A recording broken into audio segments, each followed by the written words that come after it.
일본에 촉발된 수출 규제 문제, 그것이 누구나 지금 심각하게 느끼고 있기 때문에 그에 대한 한국의 대책은 무엇이다. 그것을 제가 판도라를 준비했습니다. 무엇인데 네 글자.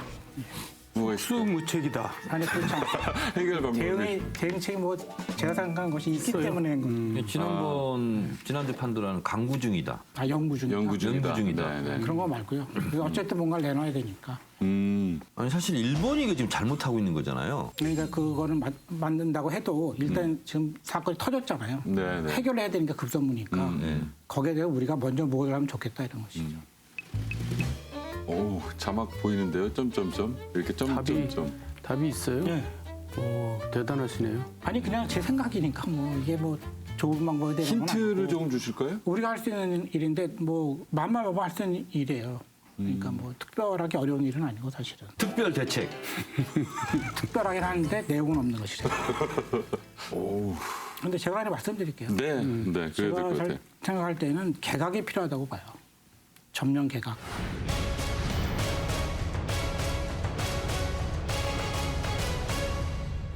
문재인 대통령이 성의 있는 협의를 촉구한 지 19시간여 만에 일본 정부는 사실상 거부 입장을 밝혔습니다. ということで協議の対象ではなくですね、また撤回も全く考えていません。 창고를 연상케 하는 이곳을 회담장으로 정한 일본은 인사도 없이 우리 측 대표단을 맞은 뒤 6시간 가까이 기존 주장만 반복했습니다. 일본 측은 한국을 화이트리스트 국가에서 제외하는 것도 계속 추진하겠다고 덧붙였습니다.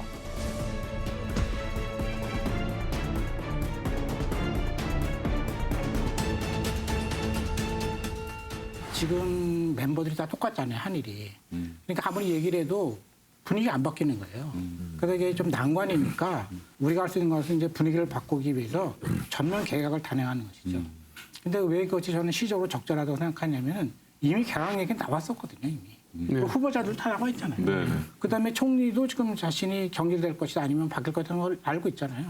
그러니까 전면 개각을 해서 새로운 인물로 새로운 이제 협상을 시작하는 것이죠. 일단 저는 그게 필요하다고 봐요. 분위기 전환. 그러니까 이제 일본이 한국에 대해서 너희는 하는 게 뭐냐 이렇게 물어보고 있잖아요.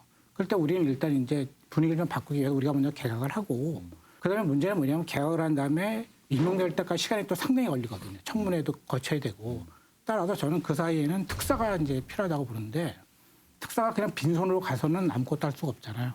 그래서 저는 이 문제는 좀 국제법상의 문제거든요. 기본적으로 국가 간의 약속을 지키지 않는다. 거기서 촉발이 된 거잖아요. 그러니까 우리는 국가 간의 약속을 지키는 나라다. 이런 걸 보여주기 위해서 1965년에 한일 청구권 협정을 우리는 확인한다. 라고 얘기하면 될 것 같아요. 그러면 이제 국제법상 우리는 위배되는 게 없거든요. 그렇다면 이제 뭐 징용이라든가 위안부라든가 이런 거는 우리가 그 틀 안에서 해결하겠다. 이런 자세를 보이는 것이죠. 그렇다면은 일본도 협상에 임할 거라고 봐요. 그러니까 지금 아베의 얘기는 뭐냐면은 국제법을 안 지키기 때문에 무역에 관해서도 너희를 믿을 수 없다. 이런 입장이잖아요. 그러니까 우리가 다시 한번 확인하는 거예요. 우리는 국제법을 지킨다. 조약을. 그래서 이런 거를 천명한 다음에 특사를 보내는 것이 좀 좋다고 생각하는데 그 사이에 근데 제가 좀 우려하는 것은 특사로도 적당한 사람이 누군가를 생각해 봤을 때 가장 좋은 후보는 전직 대통령이거든요. 사실은. 그러면 일본에서 예우하기가 굉장히 어렵죠. 그렇다면 이제 효과가 나타날 거예요. 그러니까 미국도 전직 대통령이 외교적 큰 자산이에요. 그래서 북한 문제라든가 또 문제가 터졌을 때 전직 대통령이 특사로 가면은 문제가 많이 해결돼요.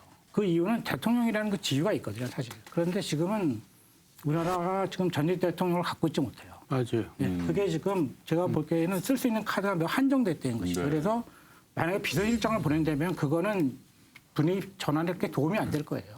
그 뭐 국정원장이 간다는 것도 이상하고 다 이상하잖아요, 사실은. 그래서 제가 보기에는 총리는 이제 경기를 하는 것이고 그래서 제가 보기에는 특사를 누구를 보낼 것인가에 대해서는 그 문재인 정부와 아주 가까운 원로가 적당하다고 저는 생각해요. 누군가 저는 떠오르지는 않지만 그래서 특사를 보내서 우리가 이런 그 국제법을 그러니까 1965년에 그 협정을 준수하겠다. 그러고 다시 한번 확인한다. 그 얘기를 하고 그다음에 우리는 그 책임자들을 다 경질했다. 그러니까 우리가 새롭게 얘기해보자. 그 틀 안에서. 저는 그것이 그래도 제가 생각하기에는 가장 현실적인 방법이 아닌가 이렇게 생각합니다. 네. 어떻게 들으셨습니까? 개각은 좀 예상돼 있고 네, 네. 8월 말. 네. 기왕 할 개각이라면 일본과 협상을 위해서 우리가 얘기했다. 뭐 이렇게 외교적 워딩은 저는 필요할 수 있다 네. 이렇게 보는데 네. 과연 이 일본의 수출 규제 사태의 핵심이 뭐냐, 아베의 속셈이 뭐냐, 저는 크게 네 가지로 생각을 해봤습니다. 첫 번째는 7월 21일 참의원 선거 압승을 통해서 평화헌법을 개정하겠다 하는 아베의 평생 수건 사업 이게 있을 것 같고, 또 하나는 G20을 통해서 어쨌든 참의원 선거도 이기고 국제적으로 자기가 좀 돋보이고 싶었는데 북미 정상, 남북미 정상의 판문점 회동으로 어쨌든 본인한테는 굉장히 좀 언짢은 일이 돼버렸어요. 그래서 한반도 평화, 북미 관계, 남북 관계가 좋아지는 것을 일본은 원할 리가 없죠. 본인들의 영향력이 축소되니까 국제적으로. 그래서 거기에 대한 나름대로 좀 앙심을 품은 보복성 조치 이런 성격도 있는 것 같다. 그리고 또 하나는 처음에는 이게 경제 이슈인지 알았어요. 그랬더니 이거는 너무나 장기 플랜이더라고요. 우파 결집을 위한 안보 이슈로 이미 넘어갔어요. 그래서 화이트 리스트 국가에서 블랙리스트 국가로 우리를 바꾸겠다. 그러면 건건이 허가를 받아야 돼요.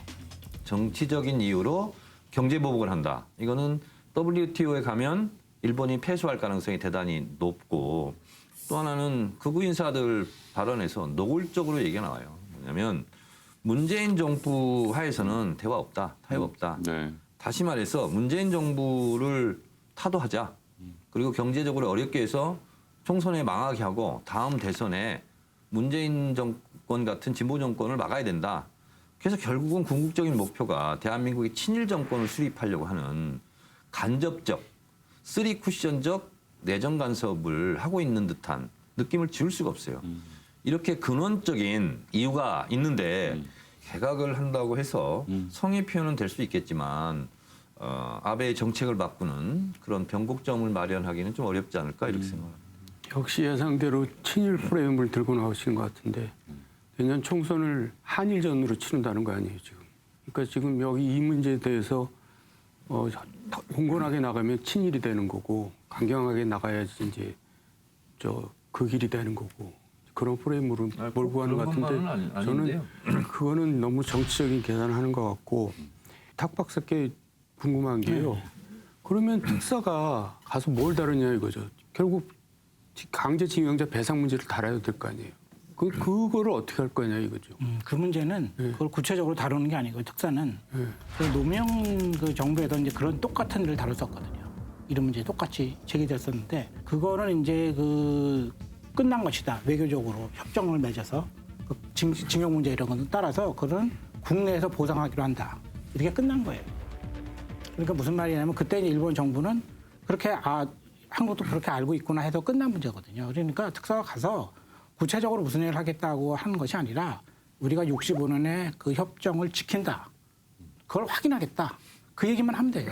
그리고 그 나머지에 관해서는 일본과 우리가 협의할 수 있어요. 그게 무슨 말이냐면은 갑자기 우리가 뭔가 꼬리 내린다는 건 이상하잖아요. 그건 국적에도 맞지 않거든요. 그럴 때 우리가 알아서 처리할 테니까 일본이 그 명분을 달라.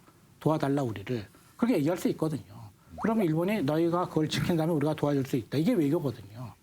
그러니까 제가 볼 때는 우리가 지금 국제법상으로 이렇게 따지면은 우리가 자꾸 명분이 밀린단 말이에요. 지키지 않는 거 아니냐 이런 거에 관해서. 그럴 때 우리는 명분을 주면 안 되는 것이죠. 그러니까 지킨다 이거예요. 그런데 구체적인 방법에 관해서는 우리가 좀 더 생각해 보겠다. 그런데 제가 드리고 싶은 말씀은 우리가 이런 얘기를 했거든요. 징용 문제에 관해서는 사법부가 판단하기 때문에 우리가 간섭할 수가 없다. 그런데 그거는 약간 이상한 얘기죠. 왜냐하면 국가 간의 그 조약을 맺을 때는 대통령이 행정부의 수반으로서 맺는 것이 아니라 국가의 수반으로서 맺는 것이거든요. 그렇죠. 그러니까 우리가 국가 간의 조약을 맺을 때 대통령이 사인을 하는 것이죠. 따라서 이런 문제는 사법부가 그렇게 판단하는 건 물론 존중하죠. 하지만 그걸 바탕으로 해서 국가의 그 수반으로서의 대통령의 역할이 또 있는 것이거든요. 그래서 그 역할을 해야 되는 것이죠. 탁석산 박사님도 정말 애국심을 가지고 말씀을 하시는 것 같아요. 네. 어떻게든 이 돌파구를 네, 마련해서 그럼요. 네. 이걸 좀 극복하자. 네. 그것은 전적으로 동의를 네, 하고요. 그래서 이 방법 저 방법 다 그렇게 찾아봐야 되고 생각해보자는 거예요. 뭐 심지어 일각에서는 모든 정쟁을 중단하고 민주당, 자유한국당, 정의당 다 합쳐서 이 문제만큼은 한 목소리를 내자. 네. 그래서 좌우 합작 얘기까지 하고 있어요.